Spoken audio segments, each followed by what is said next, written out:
Can ambient temperature in the home affect cognitive performance in seniors? So it appears.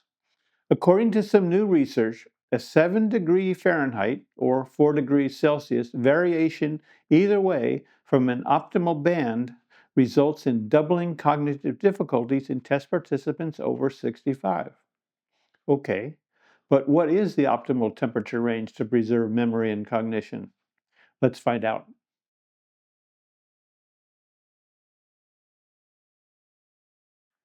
What research am I talking about? It was published in the Journals of Gerontology, Series A, as Home Ambient Temperature and Self-Reported Attention in Community Dwelling at Older Adults. It was a longitudinal study, meaning they relied on surveys to analyze what occurred in different populations.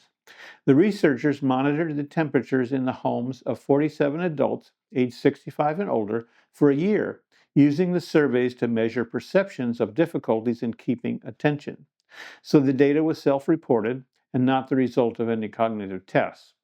And what did they establish as the optimal temperature range?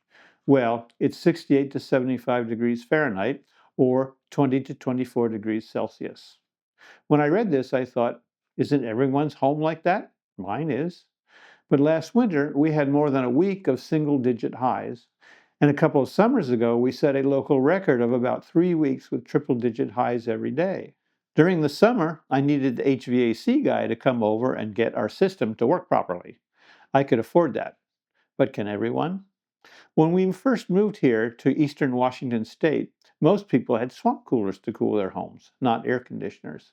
From my observation, the swamp coolers worked okay when temperatures got up into the 90s in our very dry steppe desert climate, but I don't know about when it gets up to 112 or so.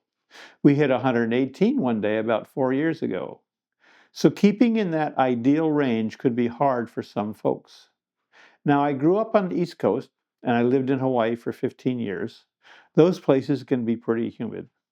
So before coming here, I had no idea what a swamp cooler was since they require a very dry climate to work. There's a link to a description of swamp coolers below. Now, one of the most important factors in preventing and controlling Alzheimer's disease is sleep. The Sleep Foundation says the ideal temperature for sleep is 65 to 68 degrees Fahrenheit. They say you should keep your bedroom there to provide optimum conditions for good quality sleep. I've read some experts who say 68 degrees is the target value, which would put you at the low end of the range they found in the research they're discussing here. I tried keeping our bedroom at 68 degrees Fahrenheit, but my wife couldn't sleep with it that cold. So I keep it at 70 at night. Seems to work okay for us, although I continue to have problems with insomnia. For the population they studied in the research, I'm guessing they had instruments in the homes to track temperatures, and the temperatures were those preferred by the test participants. But how accurate were the reports of cognitive difficulties? Your guess is as good as mine. A weakness of longitudinal studies like this one is that they often rely on anecdotal evidence, as in this case. But the researchers said that the study was a proof of concept, indicating to me that they or someone else should do a randomized control trial to investigate this phenomenon more deeply. In a randomized control trial, researchers might change the temperature and measure the results rather than just look for correlations in an existing environment or population. They should also objectively measure changes in cognition based on testing. But this would be a challenge to execute. So I'm a little frustrated with this. I see one promising proof of concept study or some other exploratory study after another where they say more research is necessary. But so often, I don't seem to see the more research that was necessary. So thanks for watching. I hope you found this interesting and helpful.